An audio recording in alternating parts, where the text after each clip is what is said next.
Watch this.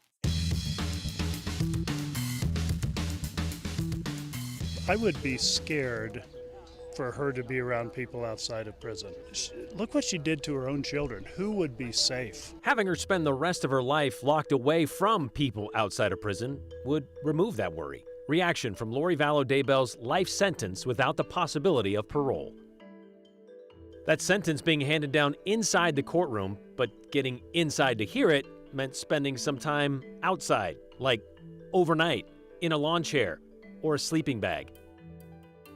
Speaking of grass, a different type may be back on your 2024 ballot. The medical marijuana initiative is back, and organizers see no reason why those millions of dollars Idahoans spend out of state can't be spent here for pain management. Is a lot more emotional than I expected, but when Lori gave her statement, it was just infuriating. Yeah, we're done. Lori, we are done with Lori. She is no more to us. It's time to heal. It's time to get past this.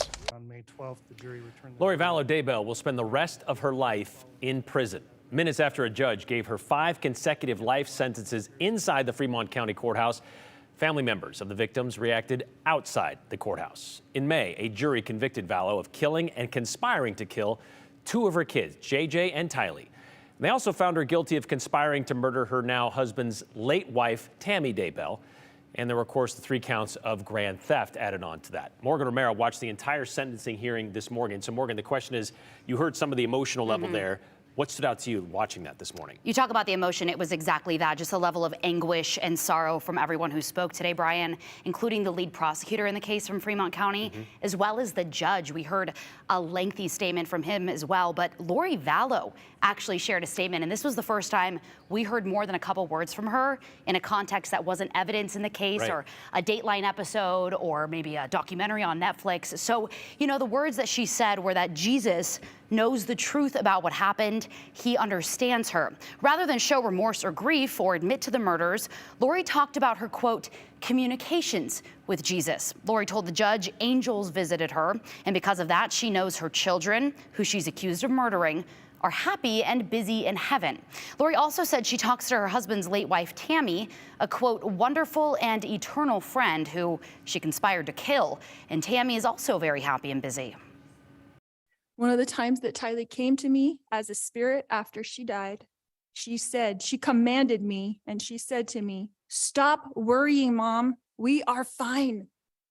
She knows how I worry and how I miss her. The first time JJ visited me after he passed away, he put his arm around me and he said to me, you didn't do anything wrong, Mom.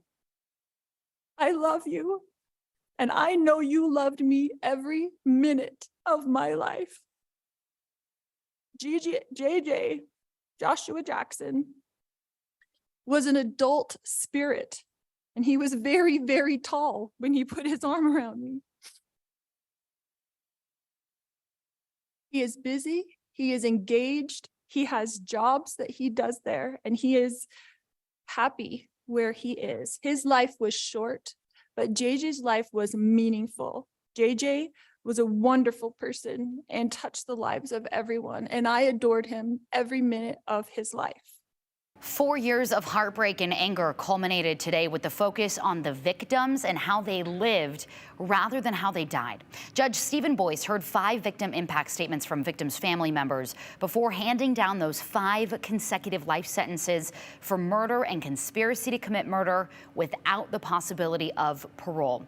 Tammy's sister, Samantha William, first shared a letter from their father, then her own statement. Tammy's aunt, Vicki Hoban, this is her here outside the courthouse later, was also able to share how this whole situation impacted her and her family. They talked about Tammy's story, how special she was, how much they loved and cherished her. Lori's only living child, Colby Ryan, was not at the courthouse today. Instead, he asked prosecutor Rob Wood to read his letter. Kay Woodcock, who you see here, JJ's grandma, shared a gut-wrenching victim impact statement with the court. Our Alexandra Duggan was inside the courtroom and said there was not a dry eye there. She talked about the adversity that JJ overcame during his life. He was born premature and then struggled with special needs all throughout his life. She called Lori a, quote, money-hungry, power-hungry monster. That word monster repeated multiple times today. And she said she and her husband Larry felt powerless before and after JJ's death, but today Kay said she took her power back. Judge Boyce told Lori the most unimaginable type of murder is when a mother murders her own children, and that's what Lori did here. He agreed with the state's theory that she wanted to remove her kids and Tammy as obstacles and to profit financially from their deaths. But he did acknowledge Lori was recently diagnosed with complex mental illness. We heard today delusional disorder mixed with hyper-religiosity and personality disorder with narcissistic features. All those statements read today, along with the pre-sentence investigation and aggravating factors that made her crimes so severe, Brian, led Judge Boyce to give her the maximum sentence allowed under Idaho law because the death penalty in this case was no longer on the table. And I know we heard Larry Woodcock say it's time to look past it, it's time to heal, but there's still another trial coming up that involves with this and the possibility of her going to Arizona. Yeah, that's exactly right. She's also charged with murder and the death of her, involved in the murder of the death of her husband, Charles Vallow, and then her co-defendant, Chad Daybell, who's also on trial next year in Ada County. So we'll see what happens there.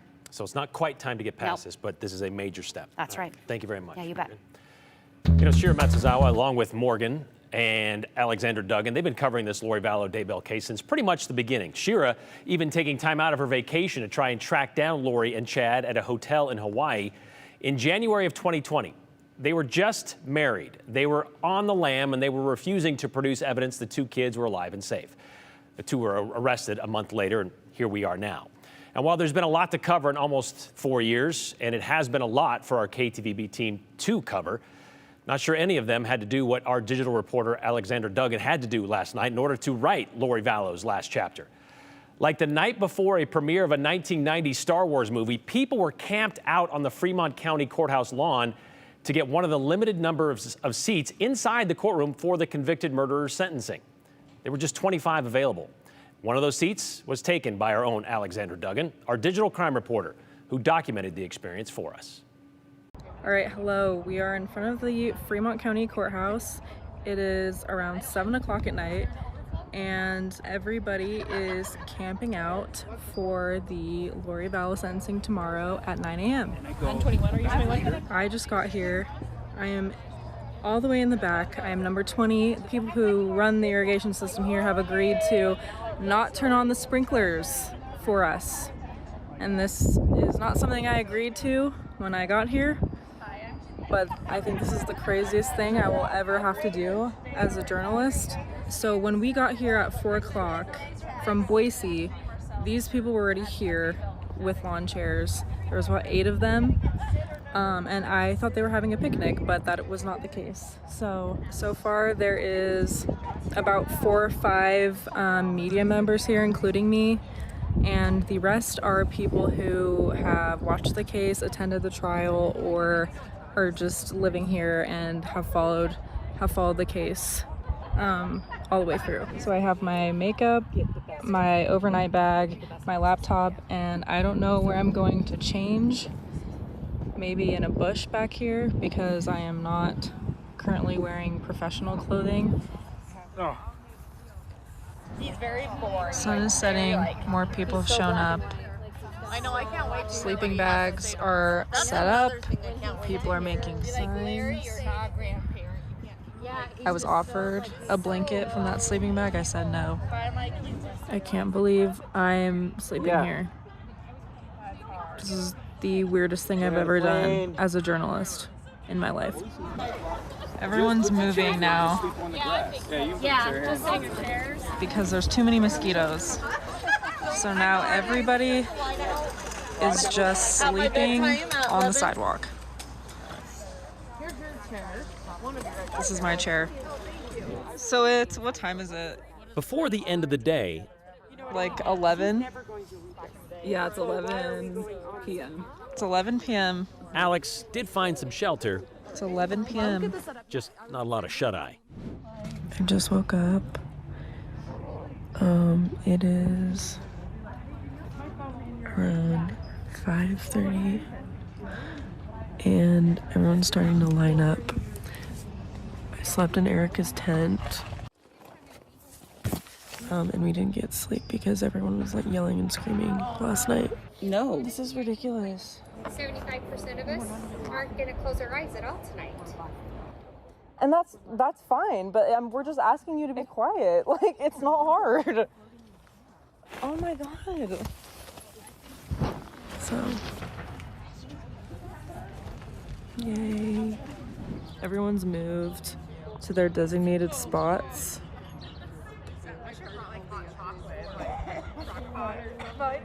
So we're all lined up in the number of how we got here. So after more than 12 hours and 1 or 2 doses of dry shampoo, Alex and the other 24 were ready to see the fate of Lori Vallow at the Fremont County Courthouse. Crazy, right? So I asked Alex why this camping out was necessary. After all, wasn't there someone there handing out numbers to indicate your place in line? But as you heard her say, when she got there were only about 4 or 5 journalists there to do a job. The rest were there to observe. She told us while she was handed a number, it was handed to her by someone not really affiliated with the court. So there wasn't really anything official to the whole thing. And she said people were trying to cut in line and take people's spots. So you kind of had to be vigilant and stay in your spot. She said everyone who did camp out, they got into the courthouse this morning. And everyone who did not, well, did not.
Last legislative session, kind of toward the end of it, Republican Representative John Vanderwoude introduced a medical marijuana bill. You know, the late date didn't really help the bill get a hearing, but it was also and mostly because it was a personal bill. And personal bills don't usually go anywhere in the Idaho State House. But for many, medical marijuana is a personal issue and one they would like to see become legal. Right now, having any amount of cannabis in Idaho is illegal. And we're just one of 12 states where the medical version is outlawed. But Kind Idaho is hoping to change that with a whole bunch of signatures, too. Joe Paris tells us about the possibility of medical marijuana ending up on your next year's ballot. Depending on what side of the Idaho-Oregon border you're on, the marijuana laws are very different. Idaho is one of very few states with no legal marijuana in any way. Recreational marijuana, that's one thing, but an Idaho group says that they're focused on marijuana as a medicine. Patient choice in medicine through the legalization of medical marijuana. Joe Evans is treasurer for Kind Idaho, a political action committee and 501c4 nonprofit started in 2021. He says, to be clear, their group is solely focused on medical cannabis. Nor are we really looking at a full decriminalization, or let's, give people medicine, allow medical cannabis for headaches. Evans, Kind Idaho, and their supporters noticed late in the legislative session that there was an idea pitched by Representative John Vanderwoude, the Idaho Medical Cannabis Act. The act was pitched late to generate conversations heading into 2024, but the idea is a narrow proposal that only allows, quote, ingestible cannabis processed to a tablet, chewable droplet, or pill containing up to 10 milligrams of THC. My problem with regards to the way that was arranged was it is extremely limited. There was only specific ways you could access it. The Citizen Initiative spells out a different path to medical marijuana. The pitch? To protect Idahoans from arrest, criminal and civil sanctions if they have chronic diseases, conditions, or are terminally ill. Legalizes medical cannabis for card holders in the state of Idaho. This gives them the opportunity to go in, sit down with a doctor, determine whether or not the diagnosis warrants medical cannabis to support recovery and healing. And then they receive the card, and that allows them to go to a dispensary to receive it.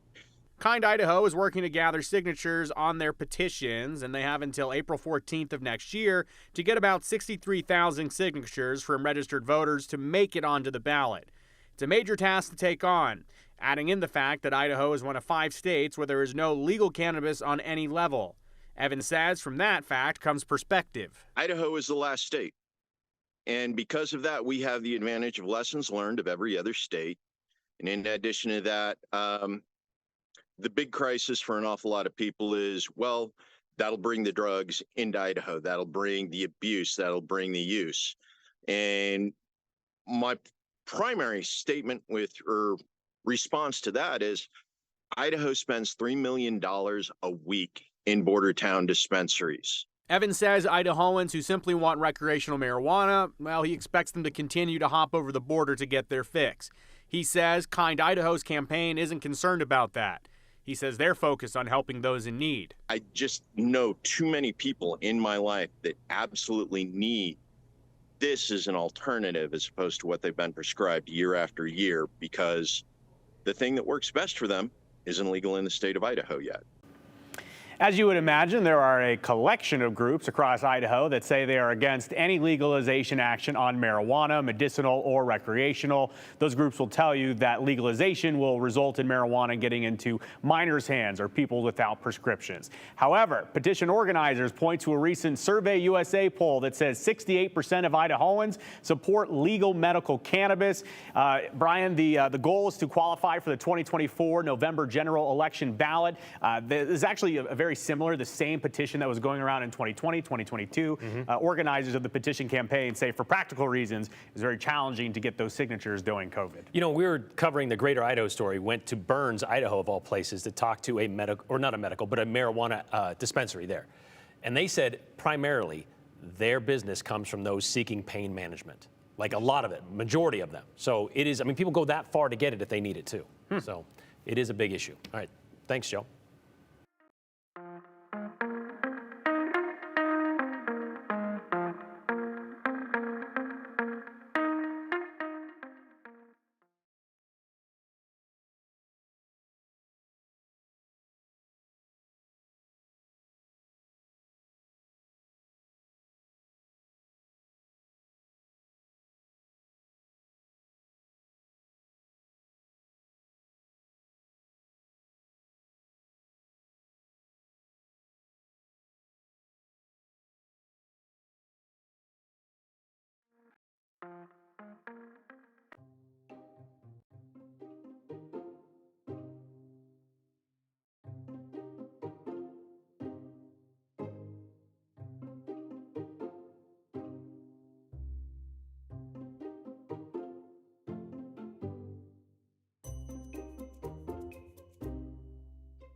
All right, at this point tomorrow, July will officially be in our rearview mirror. We kick off August tomorrow. We'll do so with the first full moon of the month, by the way. The sturgeon moon rises tonight and peaks tomorrow. So if you're out and about tonight, you'll get nature's flashlight, giving you some assistance in the dark. Today, we have hit 96 degrees so far. That's our official high at this point for the City of Trees for the last day of July. Typically, we're around 95 for that high temperature, so just about average to wrap up this month. It does look like we'll have a bone dry month for Boise. Nothing measurable as far as rainfall goes. We've had a couple days with a trace of rain, but nothing measurable, and that looks to stick around for today. I don't think we're going to see any rain in the Treasure Valley today. We do have some clouds out there, though. This is a live look outside right now at Boise. Some blue sky peeking through, so that mix of sun and clouds across the Treasure Valley. Pretty clear in Twin Falls, where it's 93 degrees, a very comfortable 82 in McCall right now, and toasty in Sun Valley with upper 80s.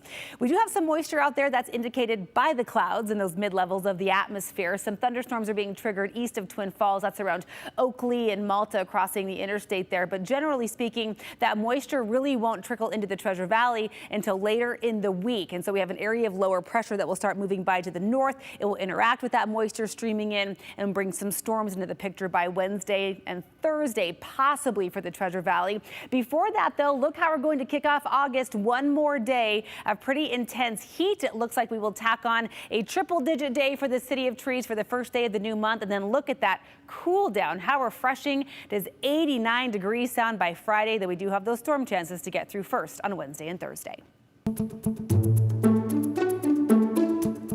There are fewer than 3 dozen full-time residents of Yellow Pine, Idaho, a town nestled in the mountains of Valley County, a mere 131 miles away from Boise. But during the first weekend in August, the backcountry community just swells in both population and pride. Yellow Pine Harmonica Festival is happening this weekend, an event which dates back to the state centennial. It was meant as a one-off festival, but this year marks its 34th year. During its 5th year, though, the crew from Exploring Idaho made the 4-hour drive to see why that first year was more than just a fluke year.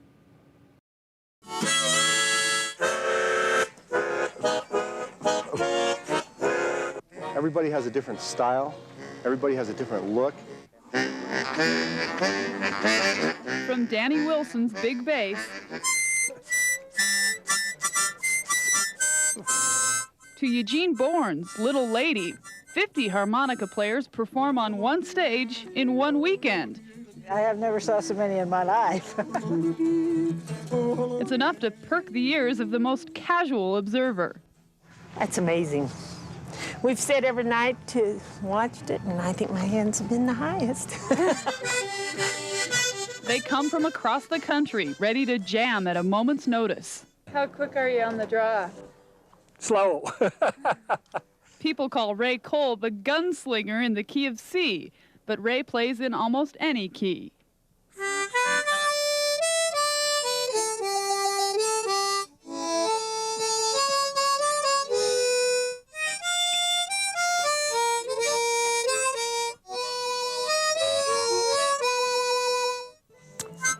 Eugene keeps his little lady on a tight leash. 24-pound test fishing line. I don't know, but that keeps me from swallowing and getting into a lot of trouble.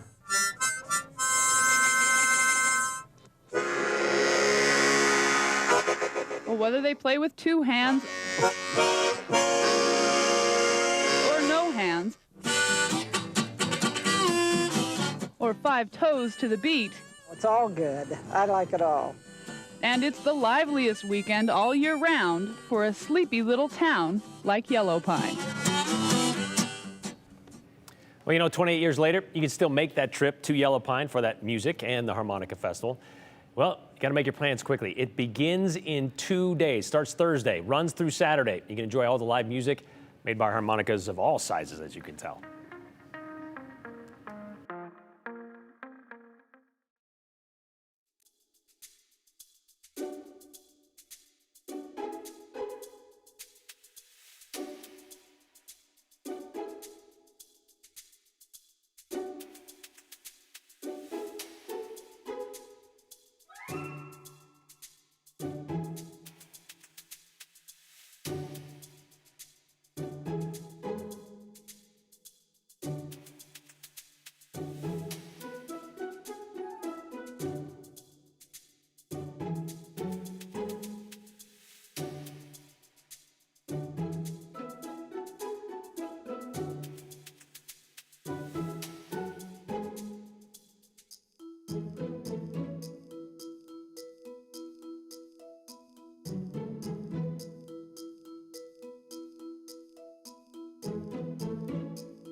A few of you had some takes about Alex spending the night in the Fremont County Courthouse lawn to get into the Vallow case this morning, the sentencing. Let's give her campout merit badge, which she does deserve, of course. Talk about above and beyond. The reporting of Lori Vallow's sentencing deserves a huge thank you for excellent work, says Jim. We'll pass that along.